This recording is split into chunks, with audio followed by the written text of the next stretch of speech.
People in larger bodies give up their cultural currency when they stop dieting.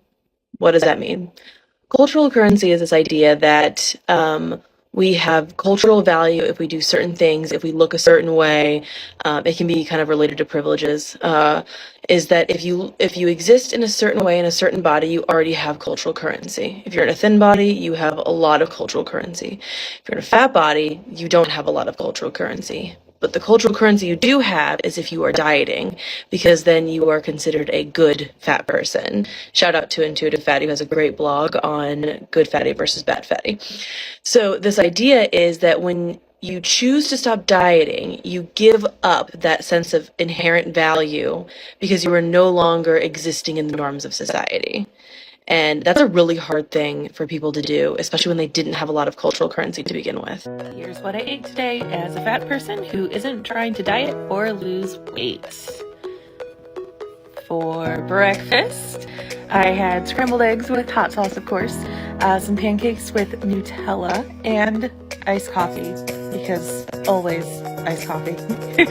A second iced coffee during my Target run, because coffee is life. And then for lunch, I had leftovers from yesterday's Easter, so I had a vegan loaf, some mac and cheese, beet salad, some honey mustard green beans, and scalloped potatoes. It was really, really good. And then for lunch, I had, dinner, I had the leftover pierogi and cabbage salad and vegetable salad that I had on Saturday night. And dessert, I had this gingerbread cake with apple butter filling. Oh my god, it was amazing. And an apricot pierogi. For those who follow and support me, this is simply a one-time response to this creator. I am not opening a dialogue with her. I have one message to give to her, and I hope she listens and takes it in. But this is not me starting a dialogue. Thank you. The following clips contain disturbing instances of fat phobia. Viewer discretion is advised. Where did I go from this? Picture from before my ED, terrible body illness, constantly yo-yo dieting, fat phobia. To this. Neither is good though, is it? So you're telling me that in this picture here she doesn't have an eating disorder? I think she has an eating disorder in both. Fat doesn't make you less attractive. That's an opinion. I personally can look at her and I think she has a nice face, and I know that's fat phobic of me to say, but I think fat bodies are not attractive. To me, it just it indicates to me that somebody has not been willing to take care of themselves. They have no discipline, likely. Hey Shakara, I saw your video. The one slandering me and a bunch of my other lovely peers in the fat acceptance community on TikTok. I could pick apart every little thing you said in your video, and how what you are saying online is not only no longer backed by proper evidence, and that you were downright nasty, like when you called me a circus freak because of my size, but I won't do that. That won't get us anywhere. So I just want to ask you a few things. Do you genuinely love yourself? If you could never work out again, how would that impact your self-perception? If you didn't have the privilege of being in an able body, what would you say about health then? One of the main differences between you and I is that I escaped my eating disorder and learned that it was not only hurting me physically, cue all the symptoms of anorexia here, but mentally. I wasn't just nasty to myself, but I judged others for their size too. And that's what you're doing now. Still, publicly. But here's where the difference comes in. I learned about how racism actually fuels our hatred of larger bodies. Every day, I learn about the internal biases we have, and I work to break them down because they uphold racist, ableist frameworks that systematically oppress those in larger bodies. Did I just call you racist and ableist? Yeah, I did. A few more questions, Shakara. How does it feel to be 20 years older than all these fun, cute, fat girls just trying to help others feel good about themselves while tearing no one else down while you tear them down? What does that do for you emotionally?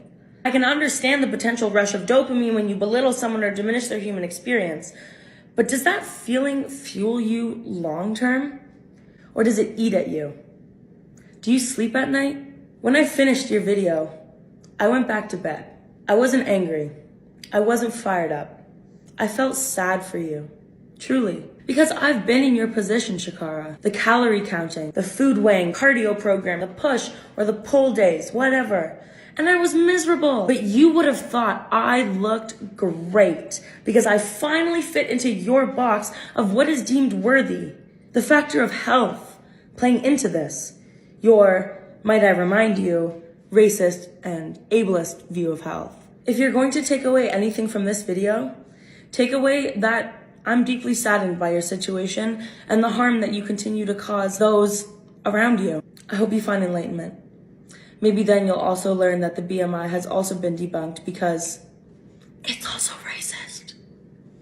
Sleep well, Shakara. This is a PSA for the skinnies. For the skinny bitches. If when you're shopping, you take your size small and medium and go put it in the plus size to hide it and save it for yourself for later, you can fuck all the way off. Like, honestly, it's so freaking rude. I don't think you guys have no idea, like, how slim pickings we already have as, like, fat and plus size people. All we can pick is shitty, ugly animal print and floral patterns. That's the shit we have to pick from. So when you put a really cute item and we're like so stoked about it, you pull the freaking item out and then you realize, oh, this is a XS. You have no idea how defeating that is. So please, on behalf of all the fat bitches who want to wear cute shit but can't, don't put your shit there. How do you get a fat girl to sleep with you? Hey buddy, designated fat girl here. Just want to let you know there's probably not enough cake in the world to get any one of us to sleep with you.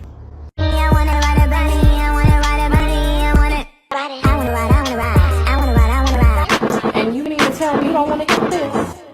You don't want to get this. You don't want to get this. You don't want to get this. I can get dick anytime I want. I'm fat. I'm not desperate. I'm fat. I'm not ugly. I'm fat. And I don't owe you anything for being attracted to me. That's it. We're gonna normalize some tummies today. So my stomach looks like this.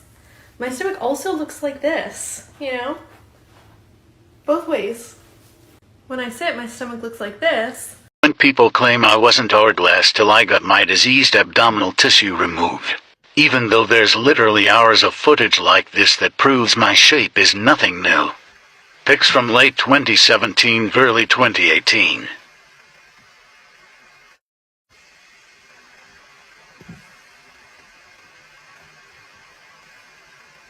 Leaving at 4 p.m. and I don't care what anyone says. If you had a business that you were passionate about, then you would know what it takes to run a business, but you don't. Eating an unhealthy meal because I'm allowed to enjoy the same